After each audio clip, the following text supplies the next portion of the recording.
This week on Great Chat, we talk about 5-year plans. What are they? Do you need one? And how to think about planning in such an uncertain environment. I'm Mac, and I'm joined by Ashley and Angela.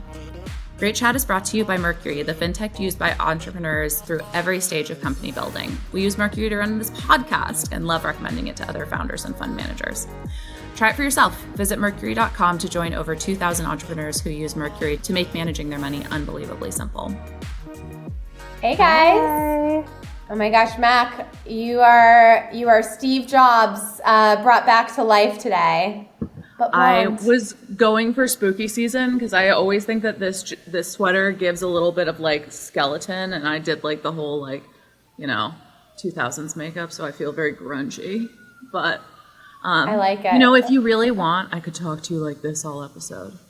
Yeah, I don't know if that's a Steve Jobs impersonation or Elizabeth Holmes impersonating Steve Jobs impersonation. Because if we're being honest, I think I'm giving more Liz Holmes than I am Steve Jobs. Yeah. Where do we fall on the whole Liz Holmes? Has she been vindicated in the whole media was too harsh on girl bosses of the 2000s? Or she was just in founder mode, guys. What? Is she still in prison? What's the latest on her? She is, but she's tweeting up a storm. I don't know if you guys have seen this. I think the rumors are it's not actually her. She has a team. Maybe she's on the prison phone to them. But she has a team that she's just become like a Twitter thought boy. So love this era for her. I don't know if I'm ever really going to be able to get behind medical fraud, but I do she is a compelling and funny character. I don't know if I can founder mode my way to harming people's health, but I do think she's funny. So you guys, I have to tell you about a thing that I discovered. It is this girl, Mara. She's I don't know, she's got to be late teens, early 20s. And she comes on the internet and she's like, hey guys, if you had to pick a scary Halloween character, horror movie character, main villain to take on, who do you think you could beat? I think I could take on Jeepers Creepers. For those of you who aren't super deep in spooky season lore, Jeepers Creepers is a 7-foot, half bat, half man, rabid fucking scary thing that has a disc of human teeth elongated as one of his primary killing weapons. So kind of an odd choice for a 5'3" girl. And the entire internet has just been sort of dogging her. They've been girl, what are you doing? What are you thinking? You are a chihuahua in a purse. At the dog park, surrounded by St. Bernards. And she's no, I can take him. I'm not scared even a little bit. Come at me, Jeepers Creepers. It turns out Jeepers Creepers has social media. So, of course. Freddy Krueger, all of the classic Halloween characters are now on the internet, just making all of these social videos about Mara. Jeepers Creepers literally planned her funeral and did a video on it, which is low-key very scary. But she's just into it and she's Mara's army, pull up, let's go. I'm ready. I can take on any of you idiots. She's such a fucking icon. This is a great Sora use case. She should make her cameo available. And then we can all create fan content around her showdown with Jeepers Creepers, as long as there's not any IP there that we can't touch. That's amazing. I wonder which era or which conglomerate owns the Jeepers Creepers IP and how litigious they are, because that would be kind of fun to watch. Team Mara, by the way, I will always be Team Mara. 100% behind her. I think she knows something we don't. She knows either she has a superpower or he has an Achilles heel and she is ready to exploit it. So I think her superpower is just confidence, which is a thing that all of us should adopt. Just the audacity, the entire internet's girl, you're going to die. She's no, bitch, I'm going to win. I mean, the part that I love about all of this is the intense debate that has arisen about something that could actually never, ever happen. It's a totally hypothetical, but I love how on board people are with this whole. I also just love corners of fun. I think it's easy to feel really there's so much going on no matter really what you believe, there's like a lot of things that feel like deeply heavy and scary. And so having just like these constant reminders, like I think one upside of social media, we talk about the downsides all the time, but one like really fun thing is just to see like humanity connecting with each other, like just being like, let's go laugh and joke. And just like, I think that's really beautiful. This reminds me of, there was a wave of debates around like, could one grizzly bear take on 100 eagles or whatever? And people were so passionate about these animal showdowns. And there might even like be videos, like explainer videos around like who would win. It was the 10 men versus one gorilla, right? Like that one was like the one that really set people. Because and people were like very obviously confident. We're gonna fucking kill the gorilla, and then some of the like gorilla experts were like, "No, bitch, no, you're not." Like, and I love that.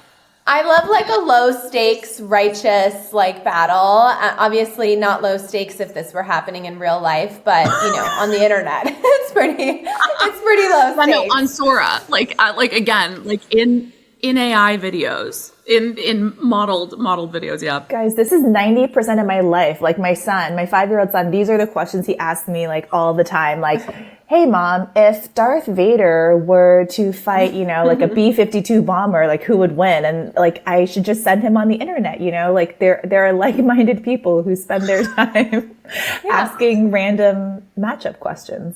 Send him to Auntie Mac.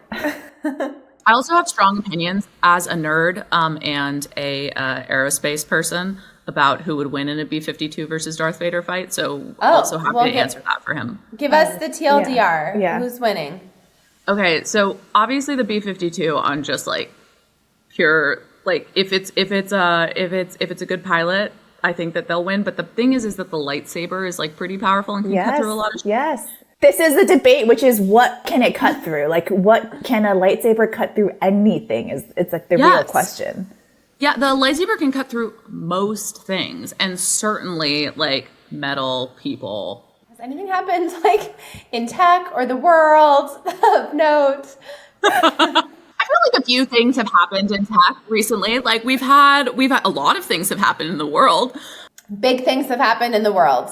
We should shout out ceasefire in Gaza, hostages back. Like those are huge wins. It's not even a political statement to celebrate that. So yay, I'll take it. And the hostage reunion videos are like pretty incredible. I don't know if you guys have gone down that rabbit hole, but yeah, that's been the content of the week for me. Yeah, no, I agree 100%. Like less suffering, please. It's really beautiful and makes me really hopeful. Meanwhile, tariffs are back. Trump, what was it? 100% tariffs on China, and then crypto tanked. China also added insane, like very intense export restrictions and review on all rare earth metals.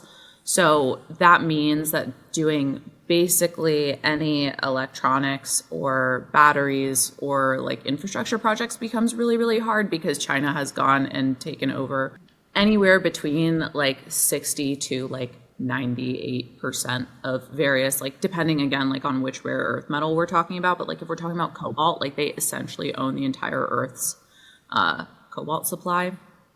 So yeah, it's escalating. Not loving it, but a lot of people have very strong opinions on how this plays out. I don't feel like a super expert here, but yeah, it's an interesting moment. I think there's also been some really unique developments in tech that we're starting to see that I can't tell if this is tied to geopolitical stuff or if this is just like the moment that we're in, particularly in and around AI with the like industry ventures acquisition. I think is an interesting thing worth us discussing, just because like this is not unprecedented, but certainly like a very large venture acquisition, one that we haven't seen in a while. And I'm super curious, especially like with you two both being in venture at like very opposite ends of it, like what your thoughts are. In case anyone's confused, Angela's at the big end and I'm at the tiny end. Okay, I was going to say that you're at the nimble end and she's at the established end. What about that? Everybody's not about size. Because you get to move faster. She has to go do like 25 weeks of diligence and like a ton of negotiation. You She has get to just fly to Europe. Yeah. That's true. She just gets to fly to Europe and debate the poshest accent, which is low-key a vibe. I love that for you, Angela.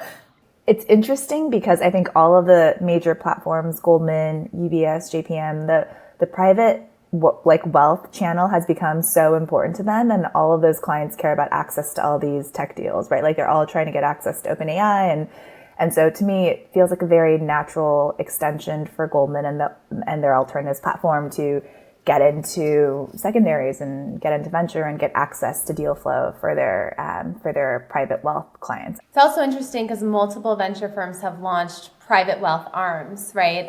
General Catalyst, I think Sequoia, and so that's like a place where folks are moving and optimizing.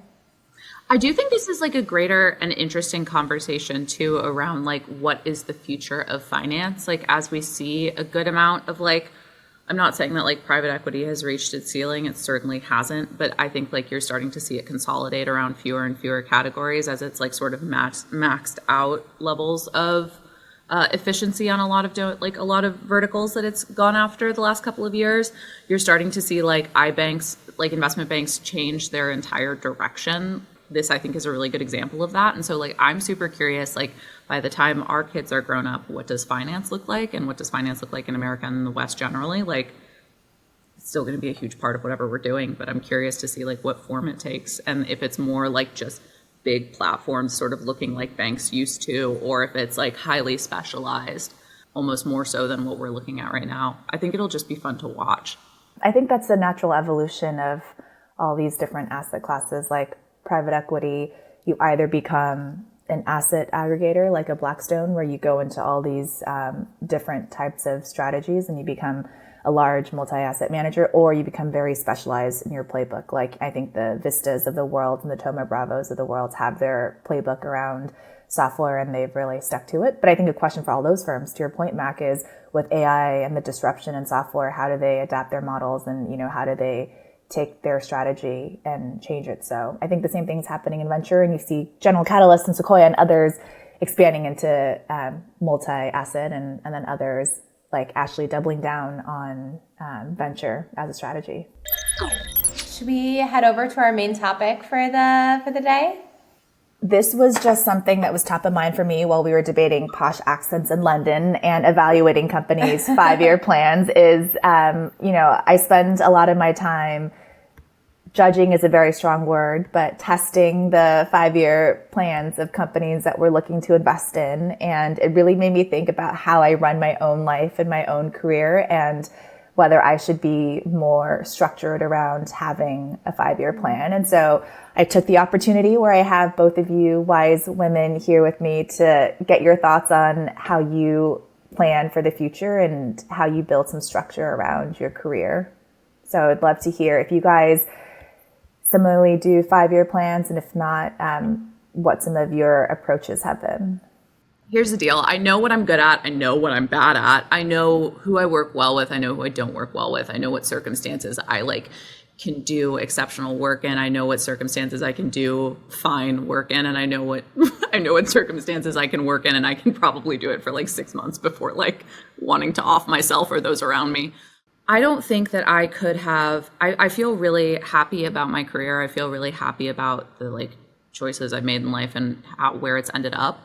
This is probably one of the few areas that I'm really type B in, because ultimately I just don't think that I like to plan. I like to think ahead. However, in no universe could I ever have anticipated all of the incredible opportunities that have come across my plate. And so while I think that there's a huge amount of value in really getting clear on your priorities, strengths, weaknesses, and values, goals, whatever, planning against life just feels kind of insane given all of the shit that will happen to you as a human being in the world. And also on the nice side, all of the things that you never could have predicted. I think if you talked to us a decade ago and you said what is the biggest technology going to be in 2025? What is going to be what will the economy look like? I think there's no universe in which I would have said, yeah, I'll be working in a factory. like no universe. There's a universe where like I could have guessed that I would do VC at some point, but like I didn't think, no universe could I have picked that. And I probably also wouldn't have picked AI. Like I'm not like that. So, but I get the anxiety around it. I just sort of feel like life hands you its shit and you make the best of what comes your way.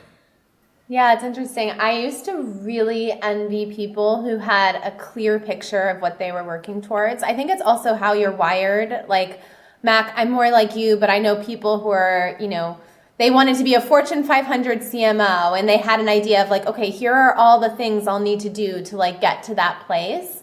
And I've never had that like end destination in mind. And so the first 15 years of my career were very opportunistic. I mean, my first startup job, I was there for 6 years. And so I got to see the benefit of like being in one place for a while and through multiple chapters. And so I've always had that desire and orientation whenever I go into something new. But when it's time to make a change, I like to maximize for like, how do I broaden this aperture and make it as wide as possible and see what the universe might have in store for me. The big shift for me was in choosing venture, but raising my own fund, because then you really are signing up for a decade plus, or if you're building a firm and you're raising from institutional investors, multiple decades. And that was a huge shift for me and was actually a very uncomfortable thing to think about as someone who had always liked the optionality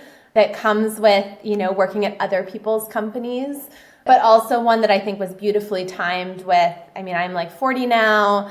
You start to think like scarcity stops being like a bad thing in some ways, like really choosing a lane, and then also knowing that even if I'm doing this thing for a couple decades, it's going to change so many times. And how do I want to think about my goals within that context? So I've switched into like, I know exactly what I'm doing in 5 years. Now, how I'm doing it is going to change and evolve in ways that I can both anticipate and ways that I cannot. But there's some like fun in having that lens that I wouldn't have appreciated in my like operating days.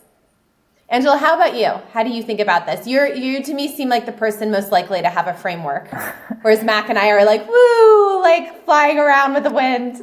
I felt like I definitely had a framework when I was younger. There was like a very set path for people in finance where you do 2 years of banking and then 2 years of private equity and then business school. And I feel like having that really strict lens in the world actually prevented me from seeing a lot of broader opportunity. And so I would say in the past 10 years, in the second half, I've been trying to operate more opportunistically, but it does feel very difficult because you're constantly bouncing around from different things and exposing yourself to a lot of different ideas and opportunities, and not having a very clear framework for how to evaluate all of that makes it difficult to sort of prioritize everything. But I do think that I've shifted from a 5-year plan to thinking about skills or experiences that I want to build versus like a linear trajectory. So I guess I'm curious for you guys, as you navigate through the next 5 years, what are you focused on building? Like, is it for Ashley, are there specific types of deals that you want to work on? Are there types of entrepreneurs, or how do you keep yourself interested, learning, given that you know exactly what you're going to be doing in 5 years? At the highest level, I think the things that I am optimizing for in this next chapter of my career, are 3 things, like people impact, and then autonomy/freedom. And then the way I get to put those together is going to look very different. The thing that I love about venture is you are building multi-decade relationships with people, right? Whether it's your partners that you're building with, the founders that you're backing, the LPs that are backing you. And so just being really intentional about those relationships and continuing to raise the bar, both for how I make those decisions, but also how I show up in those contexts, is like, it's a hard thing to quantify, but that's like deeply inspiring to me. And then, in terms of impact, like, I think for me, like, how do we continue to build a product that makes some sort of dent in the trajectory of the people we back, or changes changes, builds generational wealth for people who've backed us. I don't know. They're all like very like big picture things, and it's more sort of incremental and compounding than like, in 3 years we take a total right turn and do this in a very different way. I think venture, the feedback loops are longer, and so I think it's just like a constant like building that muscle of learning and improving and trying new things. But very different, I think, than an operating career where you're like, okay, I did this function. Maybe I want to go over here and do this function and then try this thing over here, hop over to this other industry. So it's a different way of orienting for sure. I know, Mac. I'm so curious. I mean, you are in high demand in your role and your industry. Like, how do you decide if you're still learning and having fun versus, when you have reached your maximum potential in a company and need to start looking for something else? I think if I just stay really connected to how I'm doing in the moment, like I like to focus on like today, this week, this quarter, like how are all of those going? Like how am I performing in those contexts? What am I learning from like I usually will do like a retrospective after like most big projects that I do. And I actually find that by doing like the retro versus like the plan, I learn a lot more. And if I keep finding out that like the things that I learned or the things that I, or the direction in which I grew is like more of the same or like doesn't really resonate with me as much or like feels misaligned, that's usually how I make that decision. Again, like I've said, it just doesn't really work to plan because most of the best things that have happened to me have been like completely out of the blue. I also think that like just in this genre of work, having a plan is really hard. Like I don't know too many people who like are super type A about their career who do well in startup land. Just because like you can't really plan your way into any like meaningful roles or meaningful projects. It tends to be a little bit more serendipitous. And Mac, you kind of alluded to this at the beginning, but I think this topic is especially interesting and maybe ironic in 2025 when you just think about what's happened this year and how impossible it feels to see around corners right now with like not just the pace of technology, but culture is shifting.